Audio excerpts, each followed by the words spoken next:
Hey, what's up? Welcome to the Mandatory Post-Fight Show. Remember, if you like the content, hit that like and subscribe button. Also, follow us on our social media channels. We're at the Mandatory TCO. Lots to get into tonight, but let's start off with the main event. We just saw Sebastian Fundora win by split decision over Tszyu. It was an absolute bloodbath. We are also going to get into Romero and Cruz, who is the new 140-pound champion. And we're also going to touch on Sanisa Estrada as well, becoming undisputed. That fight happened yesterday. Keep the comments coming. We are going to get to all of your comments. But Bryan, let's start off with what we just saw in that ultimate bloodbath with Tszyu and Sebastian Fundora. Fundora took the fight 12 days notice. He was a huge underdog coming into this one. We had never seen him use the jab like that or fight controlling the distance and the pace, and we saw him do it tonight. Your thoughts on what we saw, and then we're going to talk about what's next for both of these guys. So he now has WBO and the WBC title after Keith Thurman was originally supposed to be in this slot. Wasn't going to be a title fight. It was originally, then it wasn't. Then Sebastian Fundora gets inserted because Keith Thurman gets injured again, and now we're here where Sebastian Fundora now has the biggest share of the 154-pound division. This sport is something. I'll say this. I did have him winning the fight very narrowly, 115, 113.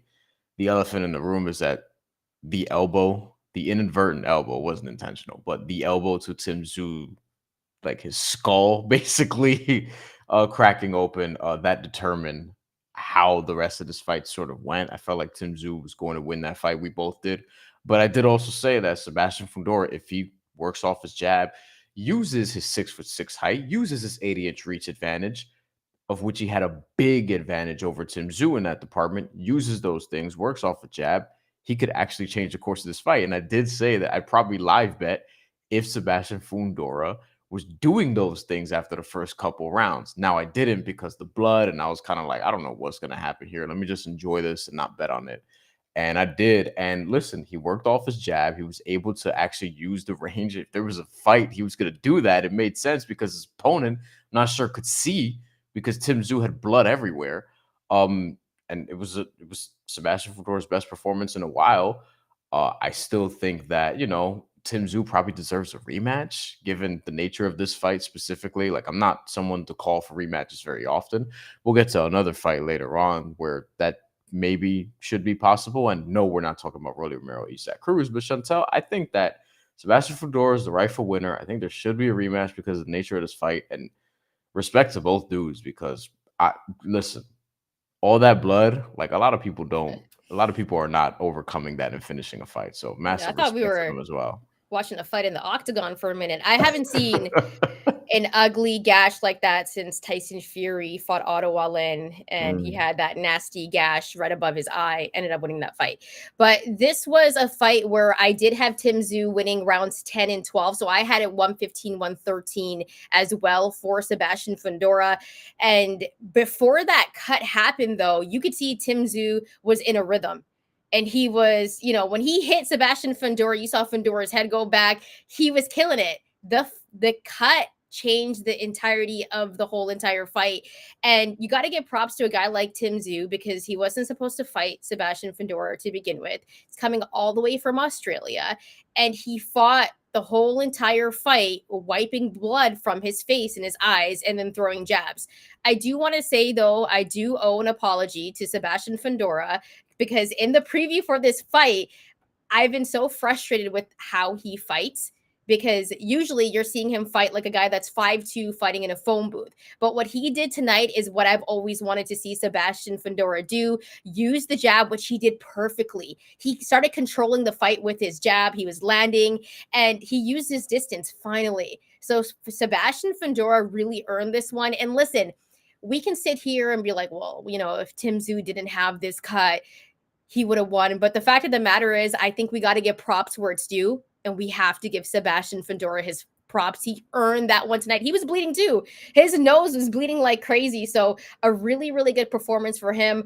By the way, guys, this is an interactive show, so we want to get your comments as well. Let's get right into it, Bryan.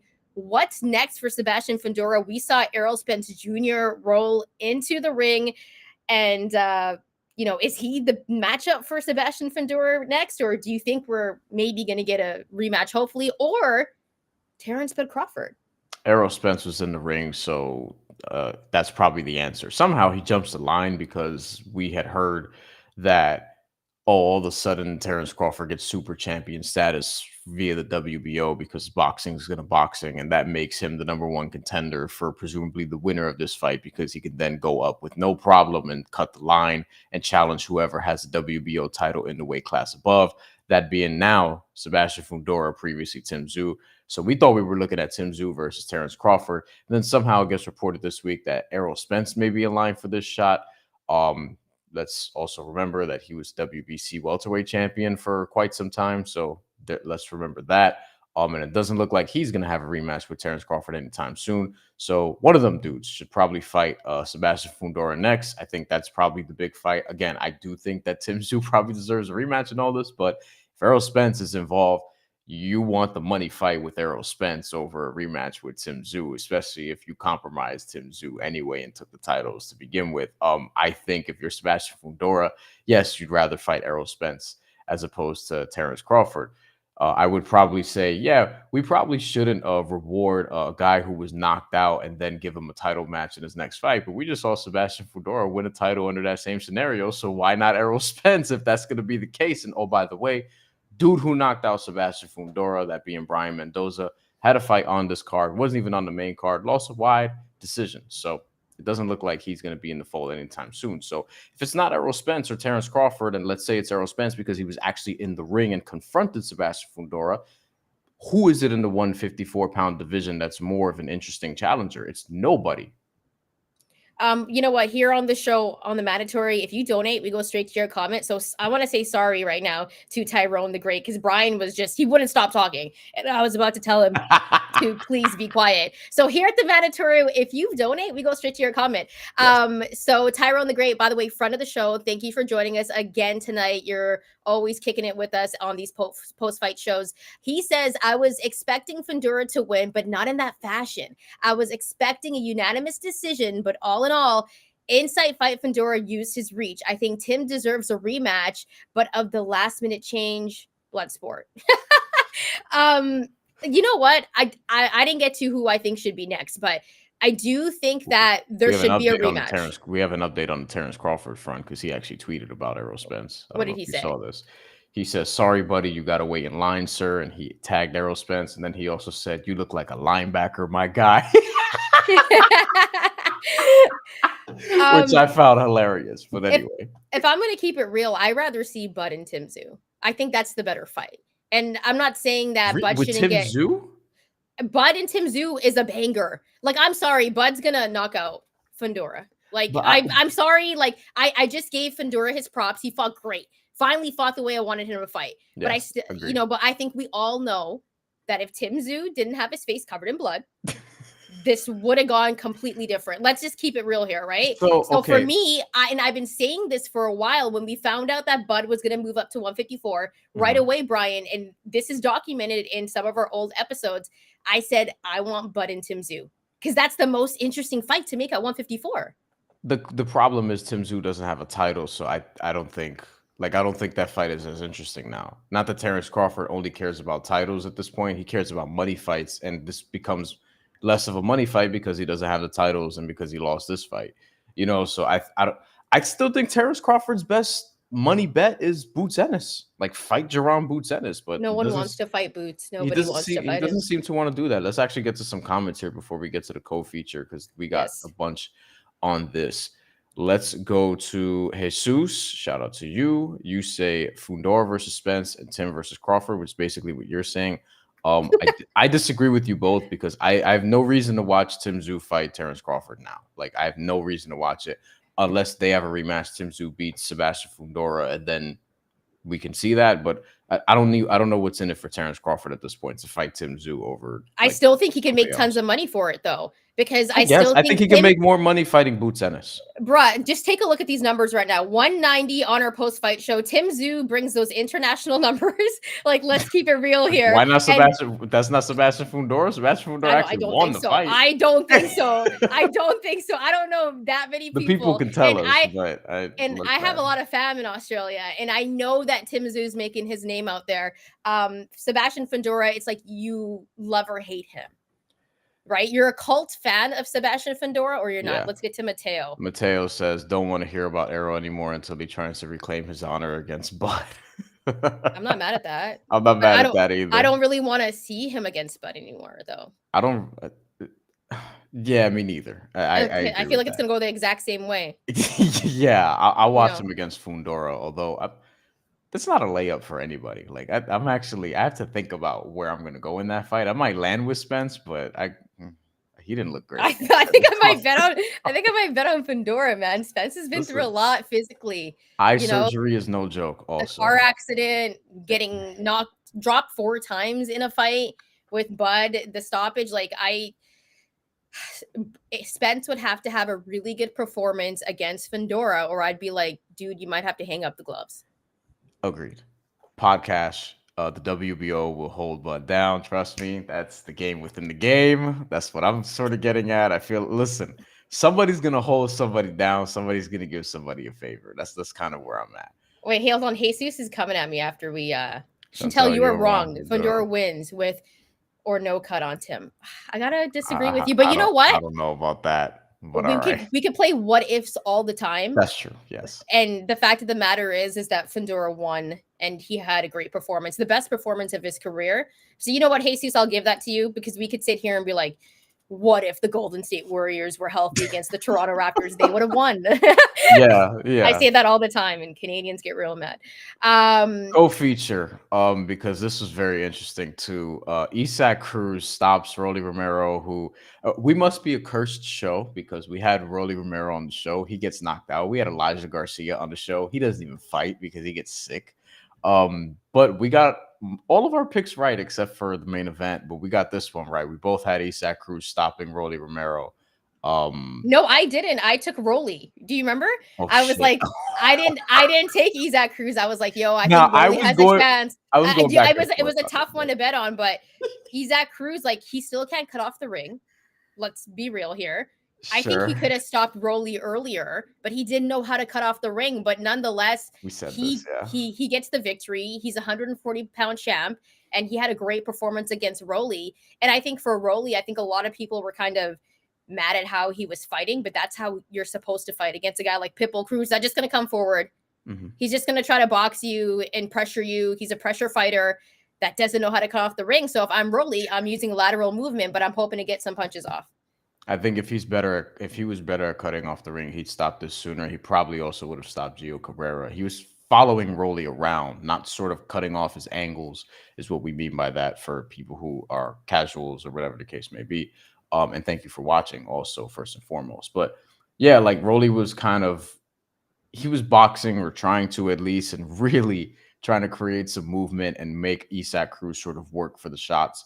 But his chin just couldn't take the punishment.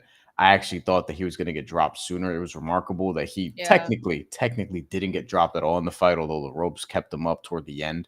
One of the last couple of rounds, I think that Rolly Romero was stopped at the appropriate time. Great stoppage. And Isaac Cruz, he gets the title.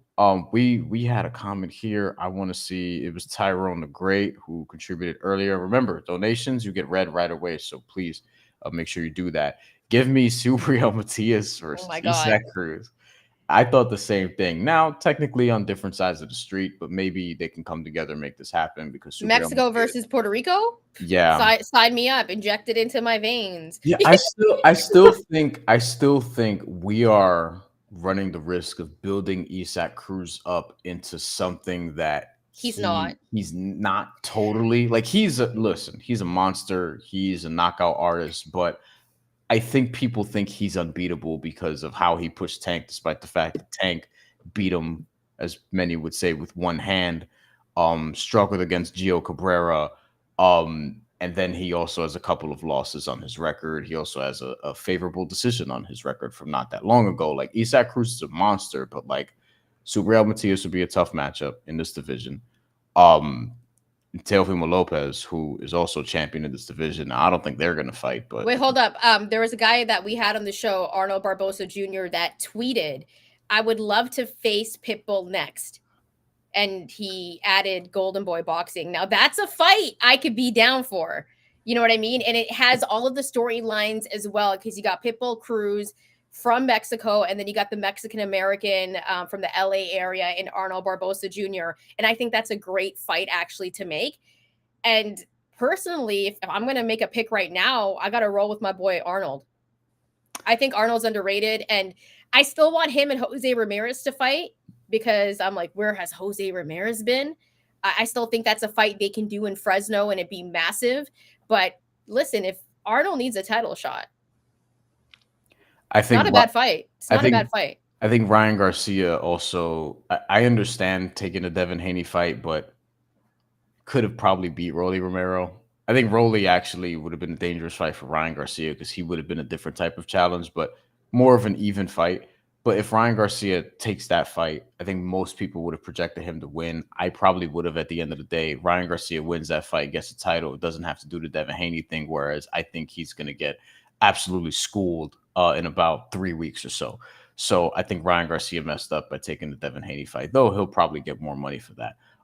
Listen, this was a great performance at the end for Isaac Cruz. I think in spots he kind of struggled a little bit more than people were saying, but I mean, the 140 division is popping right now. Like, it's one of my favorite divisions right now, and you have a lot of legit contenders. I think for me, I think Rolly and Ryan still make sense, because Rolly just lost. If Ryan And loses Ryan's gonna against lose? Haney, he should, because I think Haney's going to sweep every round, to be honest with you, and win by unanimous decision. But I think he might stop Ryan. I still think Ryan and Rolly that's a huge fight, because they know how to sell a fight, and you're going to want to watch it. Like, that's a way more entertaining fight than any Jake Paul fight out there. Let's be real, right? These guys are legit. So I think that could still make a lot of dollars. And honestly, I think Rolly would be a live dog in that fight. And I think he has the power to beat a guy like Ryan Garcia. So we're going to see what type of Ryan Garcia we get April 20th against Devin Haney. We're both rolling with Haney in that one. But by the way, guys, we still want your comments. Keep them coming. We are going to get to those comments. But quickly, Bryan, just so we can finalize, who do you want to see Pitbull Cruz get next? And who do you want to see Rolly get next? You know what? For Rolly is easy. I like your suggestion the most. Wait till Ryan Garcia loses, and then those two guys fight, because they're perfect for each other. They will both have 2 losses, 2 high-profile losses, and they'll both desperately need to not get that 3rd loss, because that could potentially sink their career as a legit aspiring champion, as famous as both of those dudes are. Like, it would be a great crossroads fight. So I would like to see Ryan Garcia versus Rolly Romero still. They're just perfect for each other. If and when Ryan Garcia, I don't want to be too disrespectful, but I just don't think he's going to beat Devin Haney. I just don't see it at all. I want to get to this comment. And Jay, thanks for rocking with us on the post-fight show. Pitbull versus Haney. I actually love that fight, because they're 2 different fighters. Pitbull, an aggressor. We saw that how he was fighting. I hope he learns how to cut off the ring, but I think he could give Haney some problems. If I'm fighting Devin Haney, I'm just looking at the Lomachenko blueprint. That's what I'm looking at. That's what I'm studying. Cruz do that though? No, I'm just talking about in general. Like, if I'm Ryan Garcia, I'm looking at the Loma fight. If whoever is fighting Haney, look at the Loma fight. Just don't start too late. Like, listen, and Plunger G, thank you for the comment. Says you guys are sleeping on Ryan for sure. I'm not sleeping on Ryan's ability just in general. I just don't think he's going to beat Devin Haney. And that's kind of where I'm at. Like, I don't think Devin Haney, the way he beat Regis Prograis, like, I don't think he's going to have too much of an issue with Ryan Garcia. Even Ryan Garcia's speed, like, he may lose a couple of rounds, maybe, but I think he could stop Ryan late. Like, I may even bet Devin Haney to get the stoppage late. He doesn't really stop people, so I may not do that at the end of the day, but regardless, Devin Haney, he's winning that fight, in my opinion. Like, I'd be stunned. It'd be an upset of the year contender if Ryan Garcia wins that fight to me. I think Ryan does have the potential to beat him because he does have the power, he does have the speed, but it's just Haney's on a different level for me in terms of skill. But that's a fight where I would take a look at the line and be like, Ryan would have to win by knockout or stoppage. I don't think he's beating Haney on the cards, but you never know. Like I said, if I'm Ryan, I'm just taking a look at the Loma blueprint.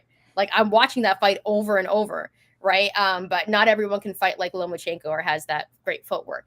By the way, guys, if you like the content, please hit that like and subscribe button. Thank you so much for rocking with us on the post-fight show. We do this very often for the big fight, so you can expect more of these from us. Let's get to the fights yesterday, though, Bryan, because I really want to touch on this. And then we'll end with comments. We're not done with tonight's card yet, just so the viewers know. Like we'll get back to it, but we have to talk about Sinisa Estrada and Yokasta Valle. Like we absolutely have to. So consensus on social media was that Sinisa Estrada didn't really win that fight. Some controversy. Bryan, your thoughts? Did she win that fight? And how did you feel about the scores? And just all together, was it like a fight of the year candidate for you?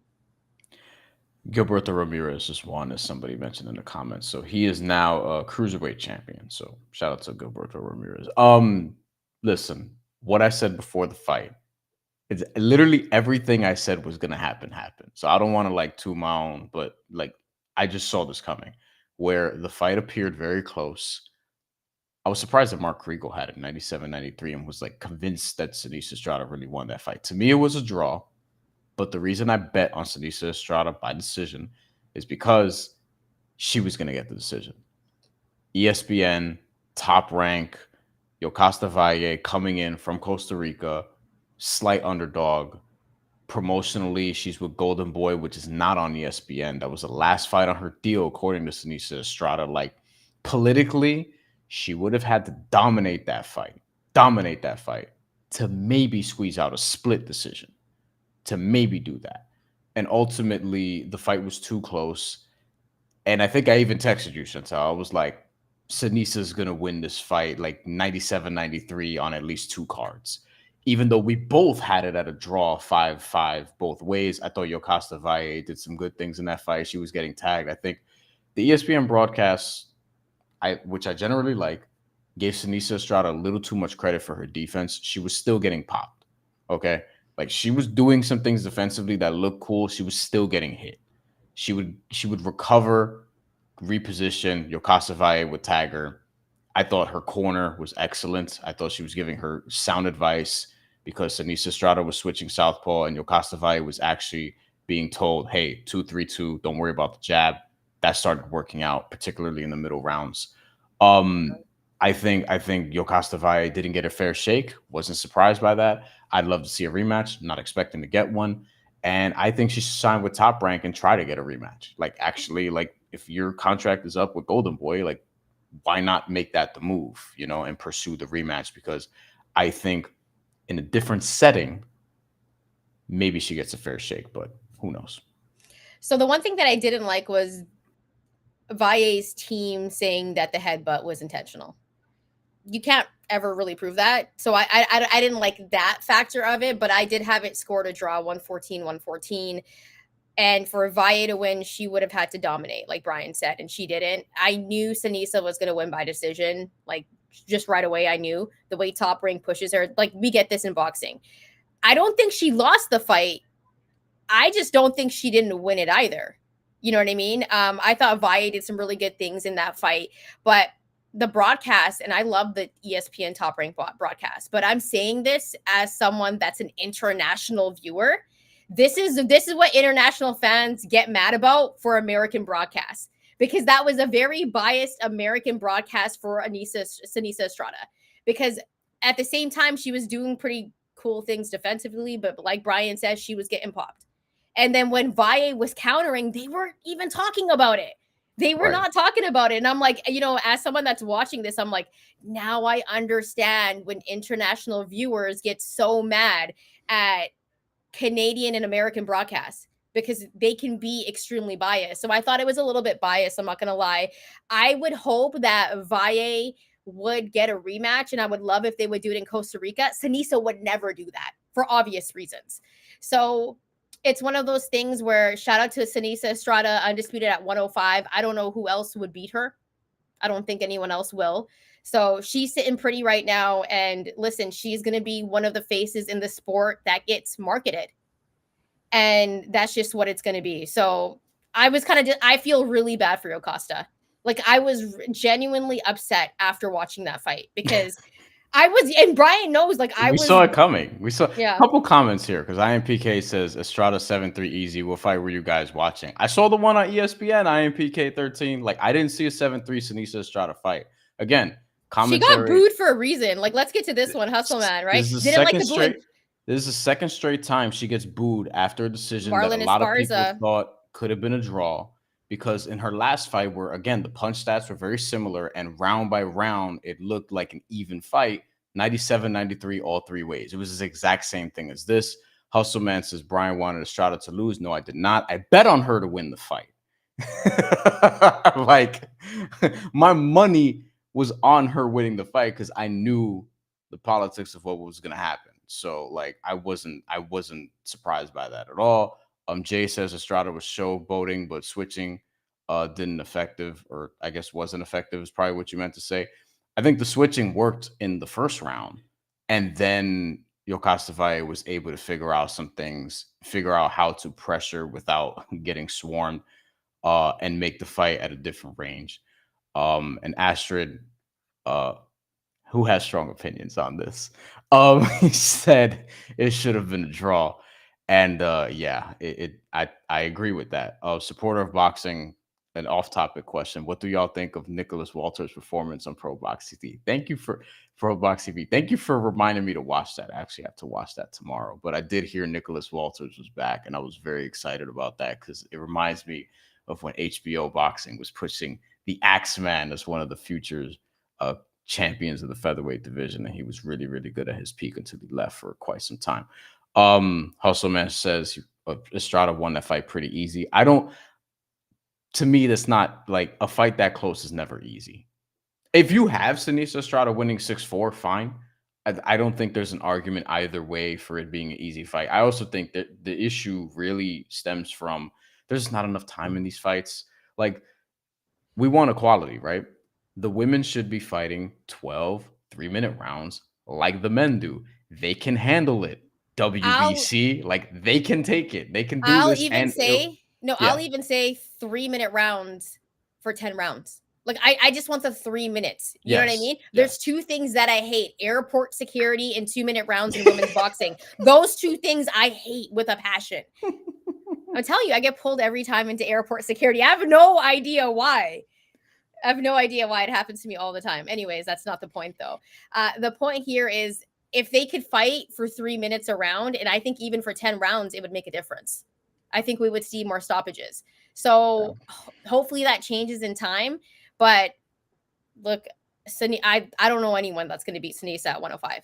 No, I think she should actually move up. Like, all right, try to win a title at another division. The next title is 3 pounds away. Like, like she can pursue that. She could fight. I think Jessica Neri Plata is one of the champions up there, who's probably the best in that weight class of 108. Like that would make a lot of sense.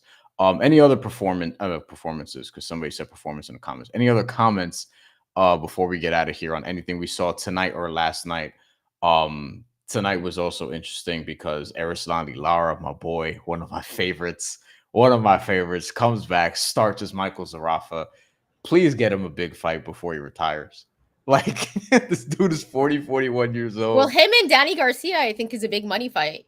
Like, I think that brings in dollars. So I would be really happy to see that. And that was also a fight that was rumored to happen last year at the Barclays that never did.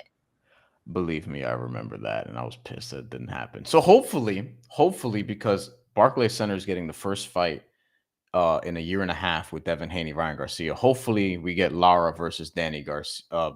Ryan Garcia. I thought I mixed up the Garcias. My bad. Hopefully, we get Arislandi Lara, Danny Garcia at Barclays some point this summer. That would be monstrous. IMPK, actually, this is a good question. Asks, What about the Valdez fight? So I'll take this one because Your Bryan just boy. talked about one of his favorite fighters. Oscar Valdez is one of my favorite fighters. And I thought it was a performance that we both called. We thought he would get the knockout or TKO victory. And there's so much talk about if Valdez has lost it. But if you take a look at his losses, Shakur Stevenson and Emmanuel Navarrete, like, what are we complaining about here? And so for him to have that type of performance, I was impressed because that's the Valdez that we know and love. And that's the Valdez that we needed to see in the ring, and we saw it.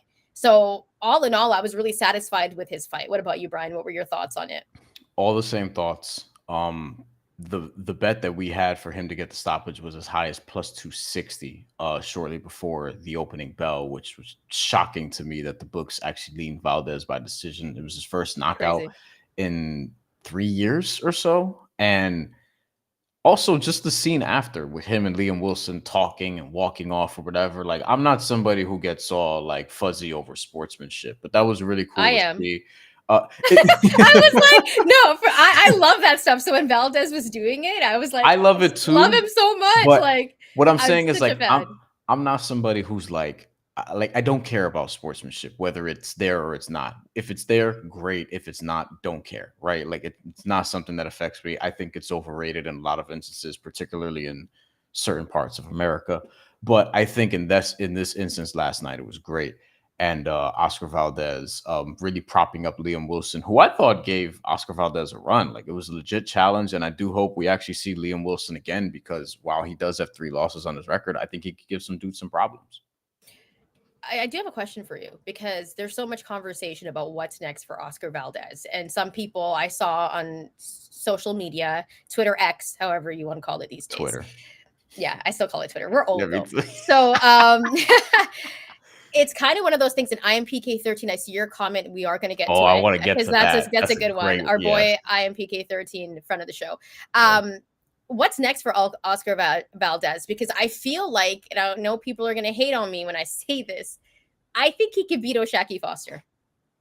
I think he could too. Okay, thank you. Because people are like, he should retire. They were like, Oscar Valdez should. Yeah, it's a close fight. But to your point, the same could be said for O'Shaquie Foster, by the way. The only guys, and more so for Valdez, though, the only guys who have beaten him are Shakur Stevenson, who's arguable pound-for-pound top 10. I don't think people will put him on after the Edwin De Los Santos performance, but some people will have him on the top 10 pound-for-pound list, right? And then Emmanuel Navarrete, who is, I mean, that dude is a wild card, but he is a great champion. And we'll see how much longer he's a champion, because, you know, he runs hot and cold, but Emmanuel Navarrete is very dangerous nonetheless. So O'Shaquie Foster has a couple of good losses, if you want to call it that, in his career, and he's on a bit of a tear. The body of work tells me to sort of side or lean with Oscar Valdez because of what he can do, what he has done. I think that should be, in terms of if we're setting lines, that should be a 50-50 fight. Like, Valdez and O'Shaquie Foster, if it were made, should open -110 each way, and then the action could determine who's the favorite, who's the underdog. I think Valdez will probably get more bets on that fight, but O'Shaquie Foster was given a legit challenge by Abraham Nova in the last fight, and he scored a knockdown to really like solidify that. He's clutch. Like, he late in fights, he's able to pull away. So I think O'Shaquie slept on. Let's get to IMPK13. We're going to take this final comment before we get out of here, because it's getting pretty late on the East Coast. Bryan's in New York, so we got to take this last one tomorrow morning. How far can Richard Torres go at heavyweight? I'm not convinced that he will be a future champion. IMPK13, I got to disagree with you. I think Richard Torres Jr. is the next American great heavyweight, and I actually think he beats Jared Anderson at some point. I think he's going to be one of those guys that's going to be one of the top heavyweights, and I say that because he does so many things well as a heavyweight. He's a little bit smaller in size, but the way that he uses his angles and the way that he fights, he's arguably, to me, the most fun heavyweight to watch right now. And he, other than Diego Pacheco, he's my favorite prospect.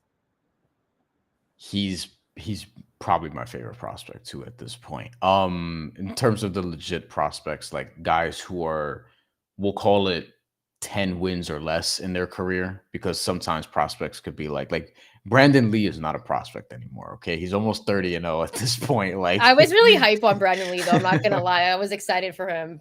I agree. I agree with what Astrid says here. Richard Torres' technique will get him far. Like the thing about him is like the height and the reach. If you look at that, yes, it could be a little bit worrisome. But I think, in a division that Mike Tyson once sort of reigned as the best, I think Richard Torres Jr. could have a legit future in this division and get to a world title. And we were actually talking about this last night. Like, all right, let's sort of look at who he would fight in getting a title. It's not going to come until next year, the earliest, but probably not even that. Probably the year after, because by the end of this year, he's at 9-0 now. Maybe he gets to 12-0 at the end of this year, because guys aren't fighting 6-8 times a year like they used to as prospects. But if we're projecting, right, the guys he's probably going to see are probably not Anthony Joshua. He may age out by then, or he may be at a different space by then. We'll see if Tyson Fury's still around. We'll see if Deontay Wilder, who just lost, so we don't even know what level he'll be at. We'll see if he's still around. Alexander Usyk, you feel like he's going to be around for a while because he sort of turned pro late, but he's also like in that mid 30s range, and he'll be in his late 30s by the time Richard Torres Jr. gets to that level. So it's like Richard Torres Jr. probably has to go through who, if that's the case? Is it going to be Jared Anderson? I think he could beat Jared Anderson, and it has to be like maybe other young heavyweights that we're not thinking about right now. But I think he'll be fine. I think he could win at that level. So he was on our show, by the way. If you want to go check out Richard Torres' interview, it's great. It's one of my favorite interviews that we did. He wanted to fight Joyce. That's the guy that he said he would want to fight. He wants to fight Joe Joyce, yeah. He'll beat him. Yeah. I think he'll beat him. For sure. But great fight tonight. Great fight weekend. We appreciate everyone that checked out our videos on our YouTube channel, that joined us tonight on the post-fight show. One more comment. It's going to be just a pick 'em. We're going to go to a new friend of the show, Ryan Hong. Ryan, I don't think you joined us yet on the post-fight show, so we do appreciate you. I'm taking Florian. I think he gets the knockout against Chris Congo. Brian, what would your bet be there? Yeah, the thing with Chris Congo I worry about is he hasn't been in the ring in over a year. So yeah. I think he also may get stopped here. This is a sneaky card, by the way. This is, I think, going to be tomorrow afternoon, our time. This is going to be in the UK, so at the O2 Arena.